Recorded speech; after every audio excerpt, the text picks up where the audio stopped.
What's up, everybody? Chris Harris here from Sample Spotlight, and today we will be checking out SampleLogic's Rhythmology. Rhythmology features 5.2 gigabytes of content. There's over 1,000 loop sources that this material is derived from. This library uses a 4-loop core engine, which is pretty cool, and we'll get into that in a minute. There's over 100 randomizable controls. It's for the free Contact player or the full version 5.6.5 and above, and it retails for $299. I'd like to give a quick shout out to Ruben Cornell of the Samplecast, which is a YouTube and podcast show.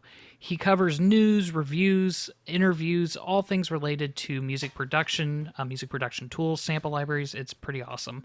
He did all the source videos for SampleLogic concerning Rhythmology. He also did a live stream, which is well over an hour, which covers basically this entire library in full. And I'd highly encourage you to click this link and go check out that video if you want to get a full run-through of what this library can do. I'm going to cover the basics since he's pretty much done all the heavy lifting over this library. Okay, so let's check it out. This is the main performance page. Everything's kind of broken down into these 4 cores, which are then assigned to each keys. So I'm going to play real quick middle C, which is the entire preset that I've loaded called Hot Toddy.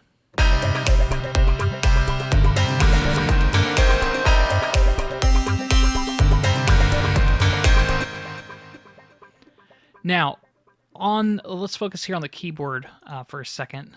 And what you'll notice here is that you have a few different colored keys. These are all associated to each individual core. And down here, I'll play each one by themselves. So here is core 1, core 2, core 3, and then core 4.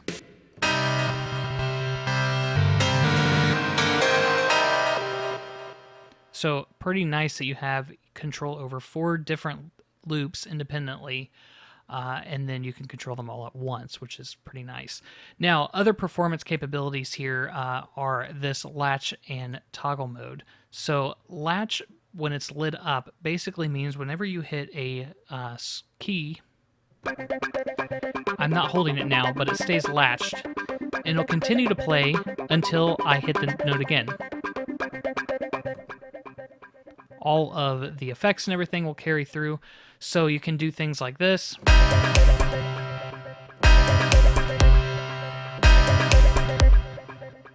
So pretty nice.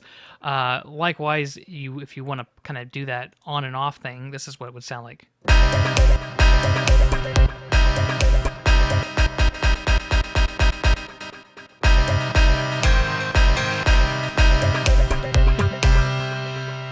So there you go. That's kind of basically how it works. And sorry if I blew your speakers out there.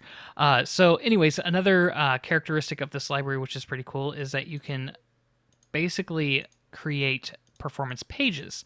Now, these aren't key switches to other samples or other loops and stuff. It basically loads up the same exact patterns and presets, except the effects. So how you can copy those over would be to hit copy, select, and paste, and then now everything matches the first page. But by default, when you load up a new page, it sends all the sequences back as well as the effects to their default settings for that loop. So what this allows you to do is to perform loops like this.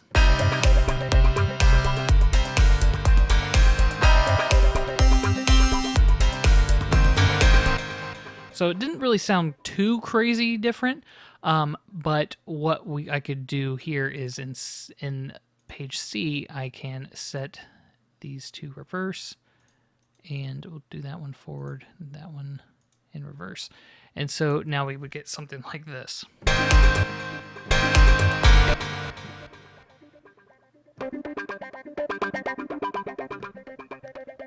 Okay, my apologies. These don't affect it. These are all going to stay the same. So all these pages do is affect just your effects. So we can, in C, set up a screamer for the entire thing, and then reverb towards the end, and then we'll just do that. And then let's set a reverse on each beat, as well as a stutter on 2 and 3. So we get...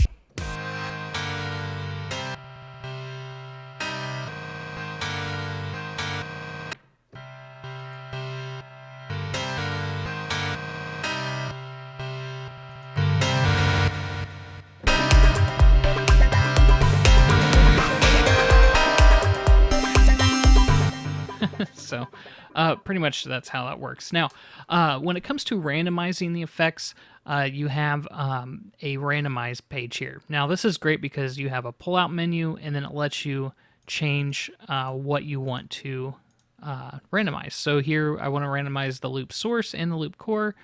So boom, now we have a completely different sound going, which is pretty nuts. We can change the effects chain only.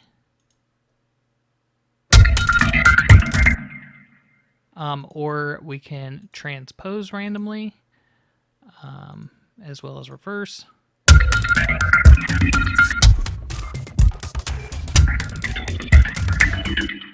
So pretty cool stuff. Now you can, once you find like a setting that you like on this, you can hit this R, which will basically turn off any randomizing features to that loop core entirely, which is pretty sweet. In here, we have all your different effects. You have the default effects, which are your volume, pan, sorry, not effects, but basic controls. But reverse and stutter are going to be found in here, as well as the transpose. Now, if you want to reset all these back to their defaults, you just hit the X, and then it's done. Or you can go in here and you can choose a preset like rubber glue, and you get something like this.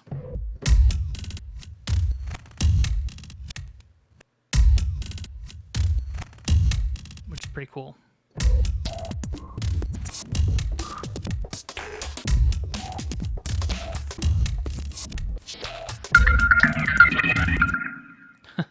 All right, so and then down here in the effects page, you have also, you can set up custom effects. I think one of the funniest ones is fun, because it just spells out fun. And then you have high, spells out high. You get the idea. So you can create your own,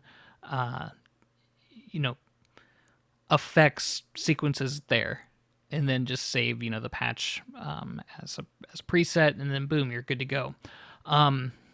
Let's see, what else do I need to cover? Oh, the mix and master page. Now, the mix and master page is pretty nice because it gives you control over each individual loop core. And by controls, you get pan, you get an energizer, which the energizer sounds for in loop 1 here. You can hear what it's doing. And then we can set that to center. You can change the attack or the slice delay to create a little bit more rhythmic and stuttery. And then there's also a velocity to intensity. So the softer you play,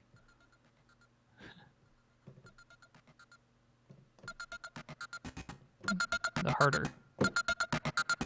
And then you have an EQ effect, which also has a bunch of different presets here. So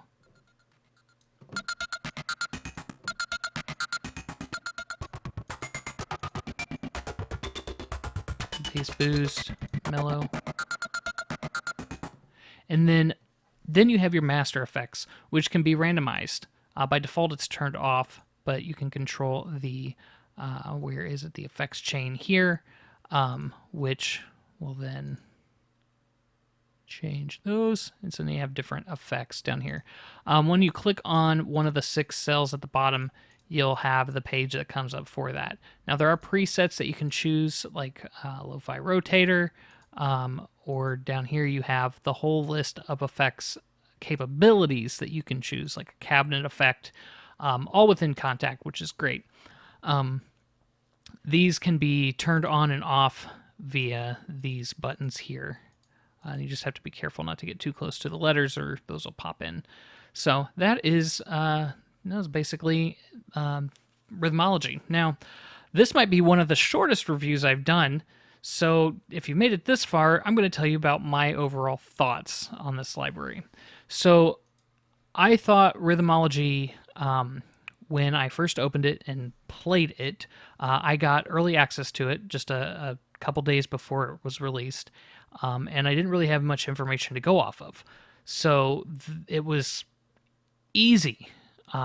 Because of that, there wasn't much information. I was easily able to just pull it up and start figuring things out for my own.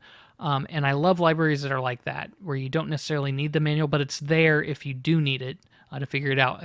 This is just well laid out, in my opinion, in how intuitive it is to work with.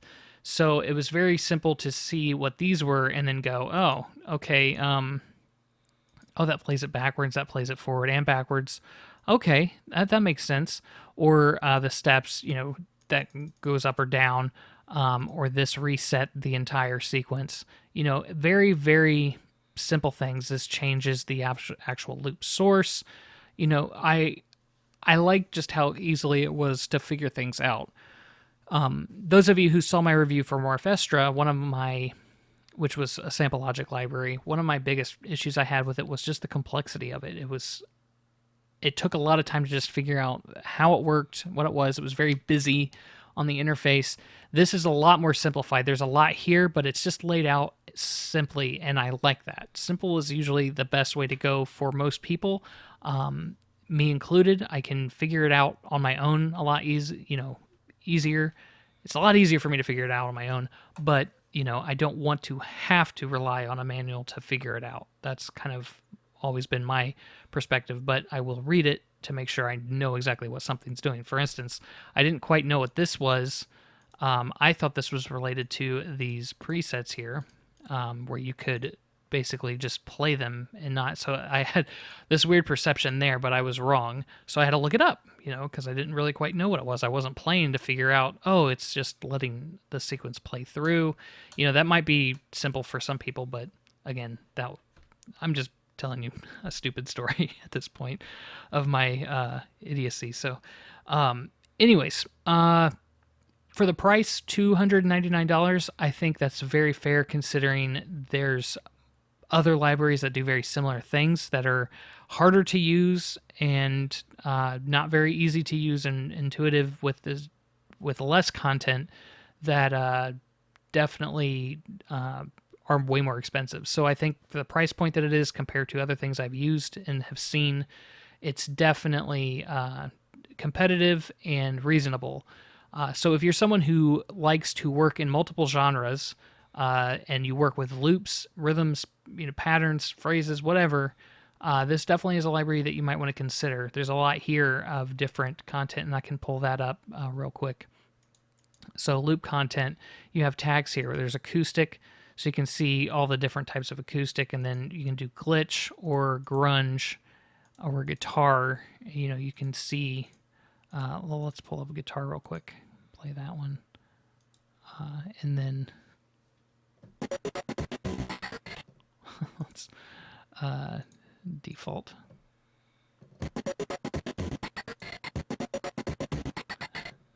All right, and then this one. So there you go. There's a lot here. It just covers so much. All right, so I guess that pretty much covers it. Again, if you skipped through it, please do take the time to check out Ruben Cornell's full live stream walkthrough of this library. Joe, who was the owner of Sample Logic, he also was in the chat of that video and answered questions too. So there's a lot of good information if you have more questions about this library. You can also leave them down in the comments, and I can do my best to answer them, or at least get you sent in the right direction to figure out if this is the right library for your needs. But I think I pretty much covered the basics of it.